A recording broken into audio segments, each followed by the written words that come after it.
about turbulence and turbulent air. I'll give you a quick analogy. If you look at the clouds behind me, cumulus clouds, uh, they are just different masses of air with different density. And why? Because they contain a lot of water vapor.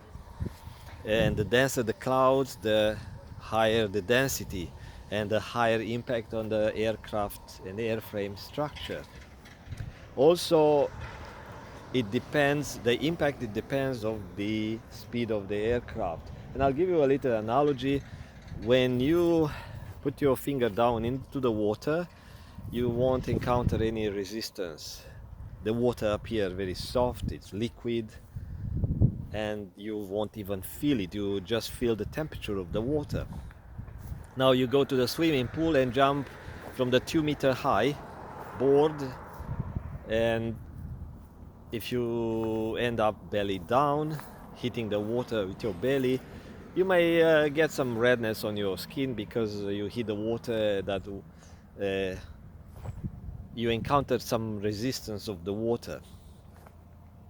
Same thing when you go through the air, that mass of air full of water vapor acts like a mass of water, and the more vapors in the air, let's say in the case of atmospheric rivers or microbursts and similar phenomena, the higher air resistance you encounter.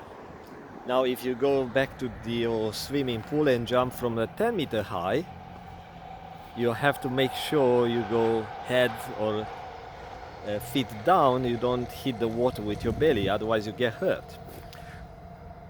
If you jump off a bridge, 100-meter high bridge, you must hit feet down, otherwise you would die. That's why people jumping off the bridges don't really die because of the current or being pushed down the stream. It's because of impact with the water. And so now coming back to the aircraft, if you have a small aircraft trying to penetrate to that mass of air, the clouds, it's like hitting a bunch of rocks, a bunch of flying rocks. Maybe not quite like that, but that's the idea. If that aircraft is flying faster, the impact into that dense air is going to be a little bit different. So people would encounter some sort of a rough ride, feeling like they just drive off-road, hitting potholes and all sort of different density ground. And aircraft pilots, they know that, and they have to compensate, or they have to adjust the speed according to the air they encounter, but they cannot fly slower to avoid destroying the airframe or in experiencing a rough ride, because that put in danger the aircraft from to stall. So this moving air, the warm air that comes up from the warm ground, moving up, forming these clouds, it's also loaded with air vapors, and it's a denser air that is going up and is causing all sort of a vertical motion of the air mass.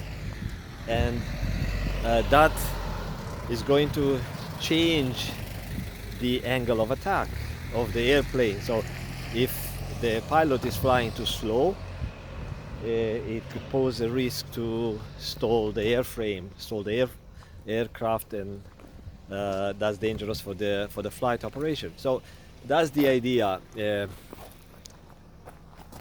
The reason you encounter a rough ride while riding the plane is because these air masses that are different at a higher density, and it feels like you hit some water or hit some different density material, which causes you to experience the transition from a softer or a less dense material to a more dense material, like something like a water.